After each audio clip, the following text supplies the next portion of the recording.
유튜브를 통해서도 무료로 참여하실 수 있습니다. 네, 정영실의 뉴스 브런치는 항상 여러분들께 문을 활짝 열고 있습니다. 어떤 의견이든 계속 올려주시기 바랍니다.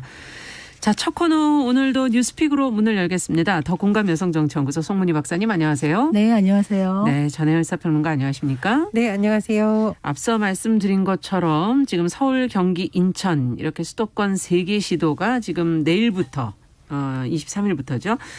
내년 1월 3일까지 5인 이상의 사적 모임을 금지하는 내용의 행정명령을 발동을 했습니다. 관련된 내용을 좀 짚어보면서 또 걱정거리가 있는지 또 아니면 무엇을 생각해야 될지 같이 한번 생각해 보죠. 예, 다시 한번 그 기간을 말씀드리면요. 12월 23일 0시를 기준으로 시작돼서 내년 1월 3일 밤 12시까지고요. 해당 지역 서울, 경기, 인천 수도권입니다. 그런데 나는 수도권 거주자가 아니라 방문했었다. 이 기간에 그럼 네. 뭐 해도 되냐? 안 됩니다. 그러니까 이 지역을 방문하는 방문자들에게도 다 적용이 되는 겁니다. 그리고 5명 이상의 사적 모임이라고 하면 예를 들면 어떤 게 있을까요? 예를 들면 우리 이제 연말에 뭐 송년회 이런 거 많이 하잖아요. 예. 안 되고 또 신년회도 안 되고요. 뭐 워크숍, 회식, 집들이, 돌잔치 이런 거 다 안 됩니다. 다만 자 예외인 경우가 있는데요.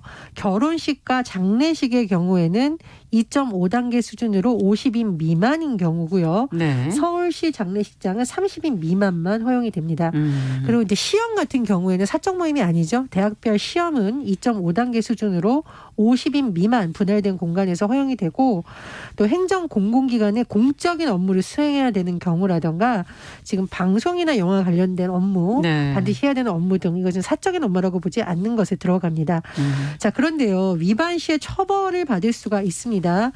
주최자나 참여자에게 300만 원 이하의 벌금, 과태료 등등이 될 예정입니다. 자, 그런데 이번 조치에 대해서 여러 가지 해석이 나오고 있는데 예. 전문가들 사이에서는 사람과 사람 간의 접촉을 줄여야만 한다. 특히 최근에 생활 속 감염이라는 거 많이 나오잖아요. 뭐 네. 김장 모임이라던가 뭐 송년 모임 이런 데서 많이 그러니까요. 나온다는 지적이 있기 때문에 이런 모임을 이제 이런 조치를 할 수밖에 없다. 그래서 이런 것이 필요한 조치라고 본다라는 의견도 있지만 일각에서는 이른바 이제 풍선 효과라고 하죠. 이쪽에서 규제를 하면 저쪽에서 다른 방식으로 될 수 있다. 그러니까 수도권의 경계선을 넘어서는 음식점으로 가서 여러 사람이 모이는 경우도 있는데 이런 경우에 어떻게 해야 되냐. 네. 이런 여러 가지 또 우려도 나오고 있습니다. 이런 가운데 정부가 오늘 오전에 또 특별방역대책 연말연시 맞아서 발표를 했는데 스키장을 비롯한 겨울 스포츠 시설 운영도 전면 중단될 예정입니다. 네. 자, 지금 잠시 언급을 해주셨는데 풍선 효과 또 사각지대가 혹시 발생하는 건 아니겠는가 하는 그런 우려도 있고요. 5인 이하의 작은 모임을 과연 어떻게 그걸 알 수가 있을까 이런 생각도 좀 들기도 하고 가장 중요한 건 어쨌든 이것을 통해서 경각심을 가지고 계속 좀 긴장의 끈을 놓지 말아야 될 텐데요. 어떻게 해야 될지 두 분 어떻게 보십니까? 이게 5인 기준으로 사적 모임 하지 말려고 하는데 그러면 기준을 찾아봤더니 꼭 수수께끼 같아요. 그러니까 직계 가족은 그러면 나가서 외식할 수 있는가 5인 이상 되는. 네. 그러면 주민등록 거주지가 같이 된 사람들은 괜찮다. 또 이렇게 나오더라고요. 그러면 숙박시설 같은 경우에 호텔 같은 경우에 우리가 체크인 하잖아요. 그리고 나서 각각 따로따로 한 방으로 들어가서 모이는 경우는 그럼 어떻게 이거를 단속을 할 것인가. 이런 부분에서 좀 실효성이 의문이다. 이런 얘기가 있고 5명 이상 안 된다 그랬을 때 식당 갔을 때 6명이 가서 3명씩 나눠서 테이블에 앉는 모임을 할 수 있죠. 이런 경우에 그러면 업주가 300만 원 이하의 과태료를 받아야 되는가. 그 모임에 참여한 사람은 10만 원 이하의 과태료를 내야 되는가. 그러니까 이런 부분에서 사실은 시민들이 빠져나갈 수 있는 구멍이 참 많다. 만약에 협조하지 않는다면 네. 자발적인 협조를 하지 않는다면 어제 뉴스 보니까 지하에다가 이제 그 비밀 영업을 만들어 가지고 술도 팔고 밤에 이런 식으로 하는 데가 적발이 됐다 그래요. 네. 그래서 지금 사망자나 위중증 환자가 많아지고 병상 기다리다가 사망하는 경우도 자꾸 생기고 있는 이런 와중에는 사실은 정부가 이런 방침을 하지 않더라도 우리 자신과 나의 가족, 지켜야 이웃을 되죠. 위해서 네. 지금까지 아직까지도 많이 잘 지켰지만 조금 더 힘을 내야 될 시기다 이런 생각을 하는데 근본적으로는 지금 거리두기 3단계 거의 지금 기준을 충족했지 않습니까? 네. 그런데 3단계를 올리는 게 너무 이제 경제적인 부담이 크다 보니까 이런 식으로 5인 이상 3호인 금지를 만들었는데 이 근본적인 대책은 좀 되지 않지 않겠나 이런 생각이 듭니다. 네. 어떻게 보십니까? 지금 자발적인 협조, 의지가 중요하다 지금 이렇게 지적을 해주셨는데요. 그러니까 제 생각에도 정부의 대책도 매우 중요합니다. 그리고 또 허점이 있다면 정부에서 보완을 해야 되겠는데요. 변칙으로 하자면 끝이 없죠. 그거를 모든 행정기관에서 단속을 할 수는 없는 거거든요. 그래서 지금 단계에서는 참 불가피한 조치라고 보고 중요한 것은 이것이 실효성을 거두려면 사실 시민들의 자발적인 협조가 굉장히 필요하다고 생각을 합니다. 네. 사실 방송 들어오기 전에 송 박사님하고 저하고도 굉장히 집안에 중요한 일이 있어서 이걸 어떻게 해야 되느냐 고민이 많은데 지금 대부분의 시민들이 그런 시기라고 보거든요. 맞아요. 주민등록상으로 같은 거주지인지 안 거주인지 행정요원들이 일일이 단속할 수 없습니다. 맞아요. 다만 이 정도로 하니까 좀 협조해 달라는 게 정부의 방침입니다. 근데 다만 이제 정부에 좀 쓴소리를 하자면 백신 관련해서 정부가 조금 더 국민들을 안심시켜줄 필요가 있다라고 봐요. 오늘 여러 뉴스를 보니까 이게 공무원들에게 맡겼을 경우에 나중에 뭐 감사를 받게 됐을 때의 뭐 처벌 문제라든가 책임 소재 부분 때문에 적극적으로 나서기 어렵기 때문에 이 부분의 문제를 좀 해결해 줘야 된다. 네. 그러니까 나중에 잘못을 묻지 않겠다라는 조건 하에 협상에 뭐 정권을 주는 방식도 있을 거고 민간을 활용하는 방법도 있다라고 여러 가지 아이디어가 나오는데 정부에서 그런 다양한 의견에 좀 귀를 기울여야 하는 그렇죠. 시점이라고 보고요.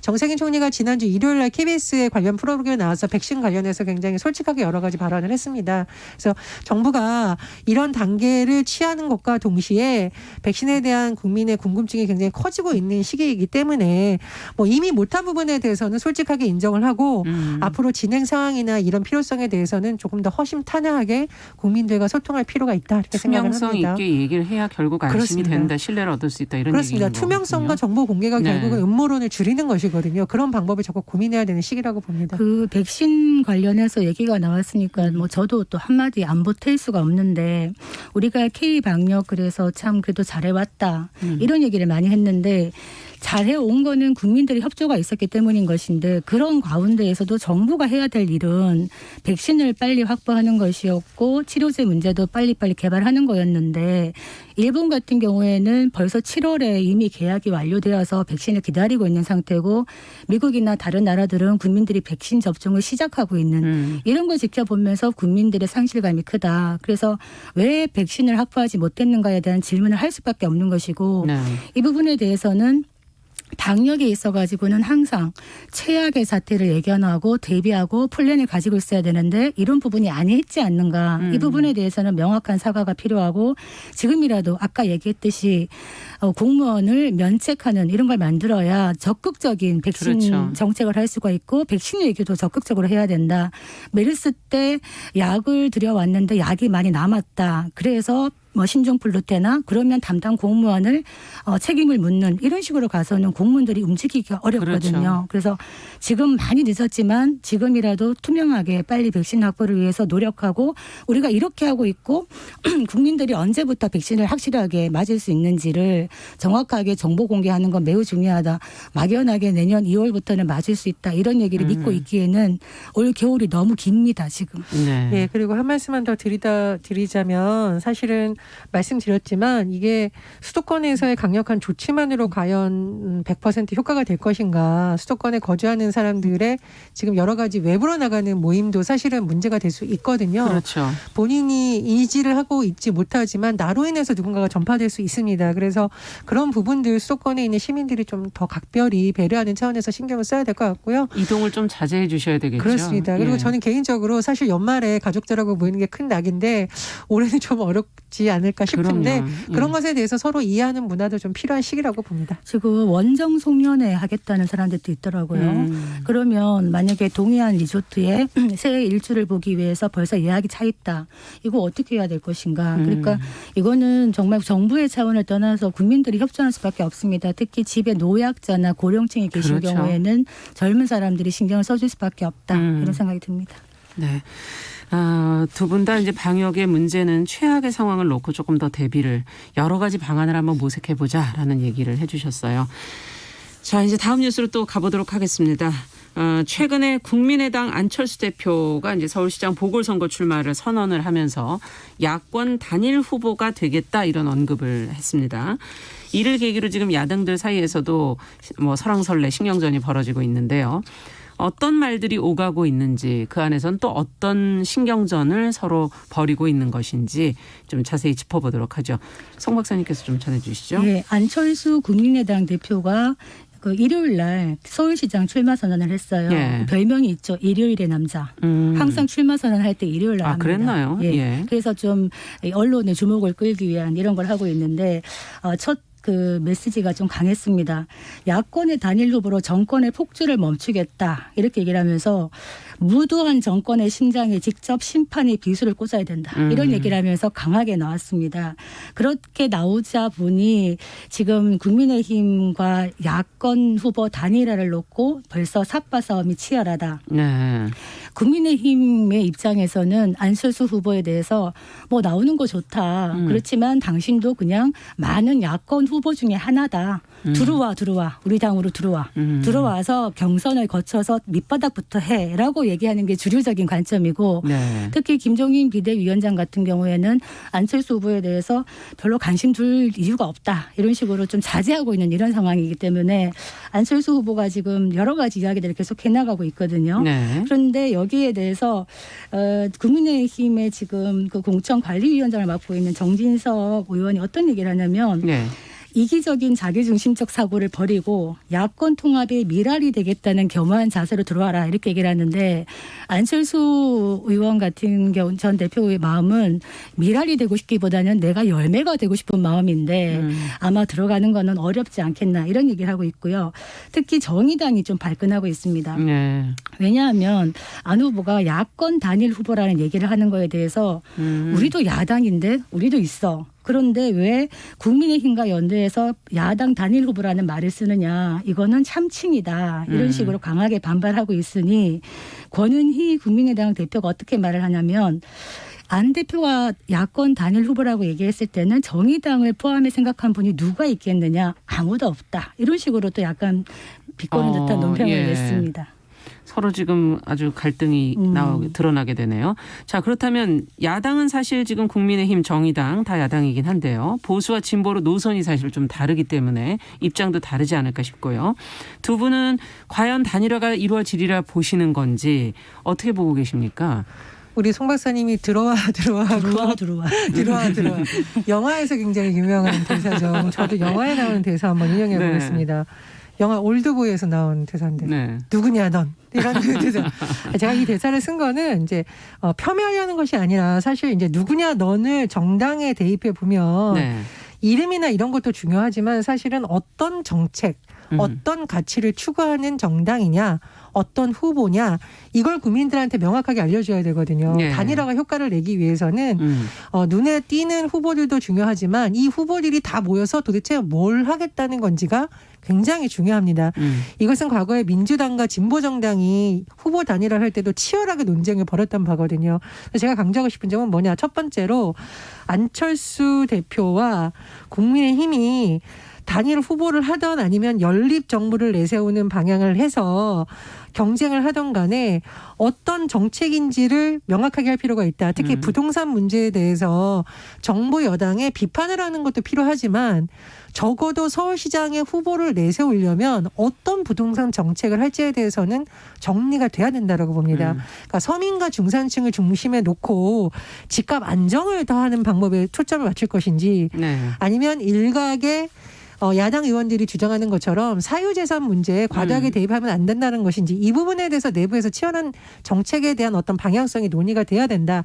그래야 연립정부를 주장을 하던 단일 후보를 주장하던 효과가 있을 것이다. 저는 이 점을 강조를 하고 싶습니다. 네. 그 지금 이제 국민의힘이나 야권과의 이 단일화에 대해서 이제 서로 힘겨루기를 하고 있는 게 사실은 협상이죠. 협상인데 이 셈법이 다른 게 문제입니다. 그 어떤 거에 대한 셈법이 다르냐? 안철수 넌 누구냐에 대해서 안철수라는 존재의 몸값에 대한 계산이 다른 겁니다. 안철수 대표 후보의 경우에는 나야 나 안철수 기억 안 나? 2016년에 20대 총선에서 녹색 바람 돌풍을 일으켰던 그 안철수고 2012년 대선 때도 흥행을 몰았던 안철수야. 이런 식으로 몸값을 높게 생각하고 있기 때문에 예. 국민의힘은 또 어떤 생각을 하느냐. 그건 옛날 얘기지. 생각을 해봐. 2017년에 대선에도 나와갖고 3등 했잖아. 그리고 2018년에는 서울시장 나와갖고 김문수 후보보다도 뒤지는 3등을 또 했지 않는가. 그리고 안철수 후보의 가장 큰 맹점은 무엇이냐. 결정적인 순간마다 발을 뺀다는 겁니다. 그렇다면 이 안풍을 지지했던 지지자들의 입장에서는 믿고 이렇게 후원을 하고 지지를 했는데 막판에 갑자기 발을 빼버리면 굉장히 허탈한 것이거든요. 네. 그래서 이번에는 또 철수할 것인가.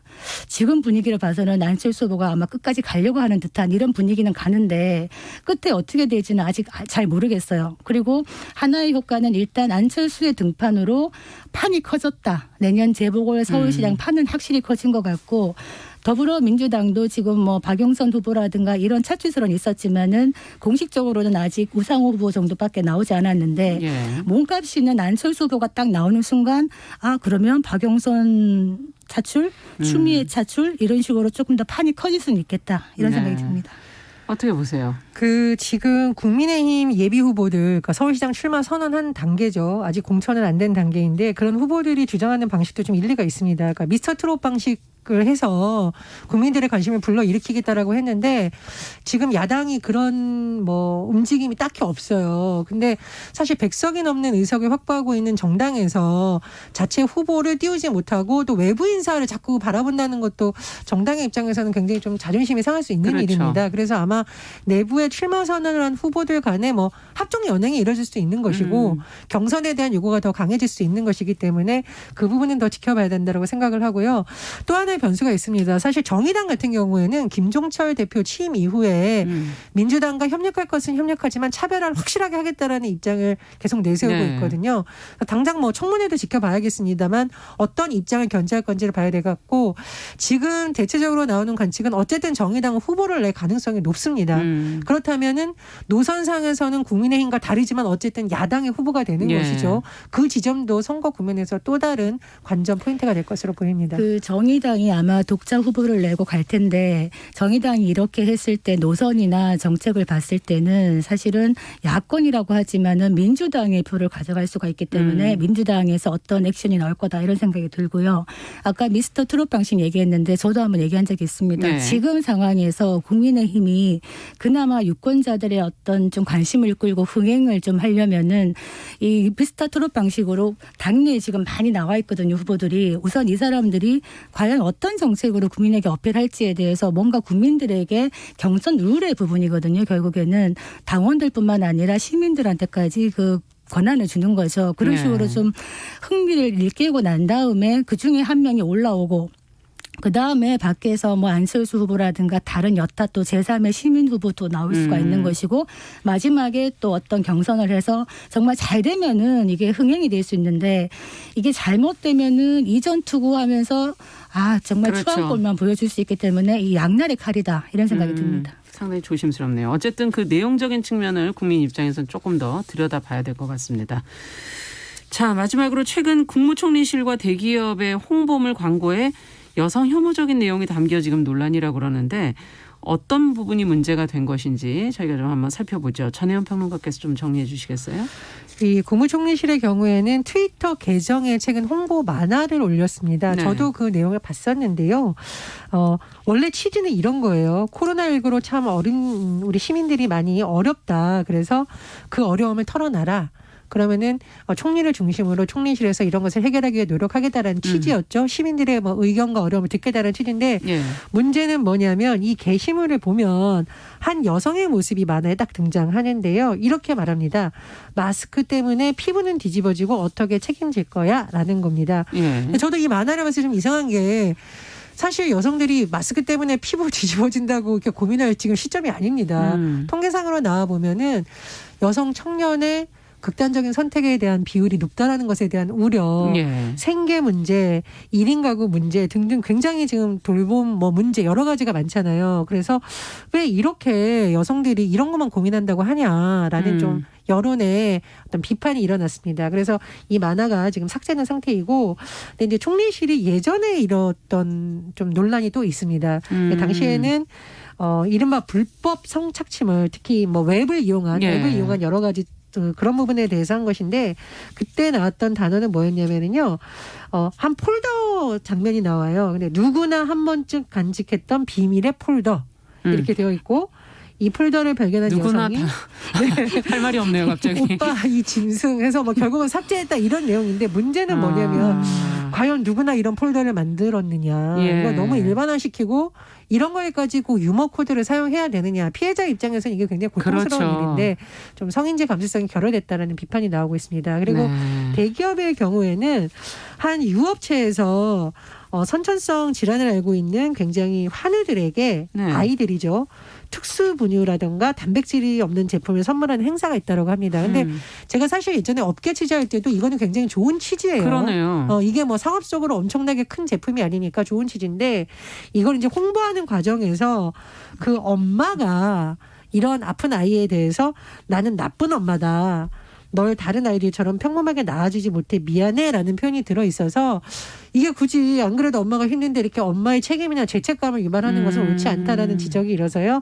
이 기업의 경우에는 이걸 삭제하고 또 사과의 글을 올리기도 했습니다. 네. 자, 기업도 문제지만 제가 보니까 총리실 이런 일이 처음이 아니라 그러니까 왠지 조금 더 살펴보게 되는데요. 두 분은 어떻게 보셨는지, 앞으로 좀 어떻게 이런 부분들이 좀 개선돼야 될지, 인식의 문제 아니겠습니까? 그러니까 우리가 예. 법과 제도를 만들어 나가고 노력을 하지만 또 보여주는 게 뭐냐, 사회 전반적인 인식이나 문화를 바꾼다는 거는 참으로 어렵다. 네. 그리고 이거는 시간이 걸리는 지난한 일인데 그렇기 때문에 우리가 더 열심히 갈 수밖에 없다 이 생각이 드는데, 예. 지금 총리실 같은 경우에는 이번 사건에 대해서 공식적인 사과도 하지 않았어요. 그냥 게시물만 내린 상태입니다. 그래서 국민들의 인식이나 이런 것들은 성인지 감수성이나 이런 거는 예전에 비해서 많이 높아지고 있어서, 그렇죠. 예전에는 그냥 웃고 넘어갈 문제성을 제기하고 이거는 문제가 있다라고 얘기를 하는데, 아직까지도 그 세태에 대해서 각성을 하지 못한다. 이게 네. 뭐가 문제인가라는 걸 생각을 못 느끼고 못한다. 있다. 그래서 사실은 이런 사람의 문제도 있지만 시스템을 바꿔야 되는데, 이번에 여성가족부가 이제 올해 초에 2020년 성별 영향 평가 지침을 내놨었어요. 예. 그게 뭐냐? 그 정부 홍보 사업을 할 때 성별 영향 평가를 시행하라라는 거였거든요. 그런데 이번에 총리실에 이 홍보물이 나왔을 때, 그러면 이 성별 영향 평가를 받았느냐 예. 살펴봤더니 받지 않았다. 그렇다면 정부에서조차 서로 이것이 협력이 되지 않는데 어떻게 민간에 이게 무차별적으로 뿌려지는 이런 홍보물을 국민들이 보고 이게 총리실에 피드백을 했을 때, 총리실에서 누가 이 부분에 대해서 책임을 질 것인가, 저는 이 부분에 대해서는 사과가 들어가야 된다 이런 생각이 들고요. 또 한마디, 아까 그 나쁜 엄마라서 미안해, 이 부분은 개인 기업이긴 합니다만 좋은 의도로 했던 광고지만, 일단 아이를 낳았을 때 아이가 아프거나 장애가 있을 때 부모들은 많이 자책을 합니다. 그렇죠. 그렇게 하지 말라, 이게 꼭 말씀드리고 싶어요. 그런데 광고에서까지 이런 식으로 자책을 유도하는 듯한 광고는 민간이든 공공부문이든 절대 있어서는 안 되는 광고다, 이런 말씀 드리겠습니다. 네. 어떻게 보십니까? 예전에 이제 제가 광고 관련 공부를 하다 보면 주목받지 못하는 광고보다는 뭐 차라리 시끄러운 광고가 낫다라는 말이 예전에는 있었습니다만, 네. 지금은 잘못하면 불매운동에 직격탄을 맞을 수가 있다. 맞아요. 그래서 이 기업 같은 경우는 굉장히 좋은 의도였겠지만은, 말씀해 주셨듯이 우리가 좀 다르게 생각해 볼 필요가 있다. 그 고통을 감내하면서도 아이를 잘 키우고 있는 엄마에게 용기를 주는 메시지였다면 어땠을까. 그리고 왜 엄마만 있나요? 아빠도 있습니다. 아이의 출산 과정에는. 네. 그런 부분에 대한 섬세한 배려가 있었다면 더 좋겠다는 생각이고, 박사님 말씀 중에 정말 공감하는 바는 총리실에서 사실 공식적인 사과나 해명을 할 필요가 있었습니다. 그건 저는 그것도 소통이라고 생각을 하거든요. 그럼요. 더구나 총리실은 뭐 굉장히 중요한 곳이니까요. 했으면 하는 바람이고, 성별 영향 평가 여가부에서 하겠다고 하는데, 사실 여가부 장관 이번에 청문회도 합니다. 여가부가 조금 더 이런 면에서 힘을 받고 다른 부처에도 쓴소리를 할 수 있는 더 그런 부채를 도약하길 바랍니다. 예, 문화나 인식의 문제를 저희가 지적을 하면 이렇게 시시콜콜한 걸 지적하나 생각하시겠지만 계속 반복하지 않으면 바뀌지 않기 때문에 근본적인 거죠. 네. 계속 얘기를 할 수밖에 없네요. 자, 뉴스픽 전혜연 평론가, 더공감 여성정치연구소 송문희 박사 두 분 수고하셨습니다. 감사합니다. 감사합니다. 자, 정용실의 뉴스 브런치 듣고 계신 지금 시각 10시 31분이고요. 라디오 정보센터 뉴스 듣고 오겠습니다. 성탄절 전날인 모레부터 다음 달 3일까지 스키장을 포함한 겨울 스포츠 시설 운영이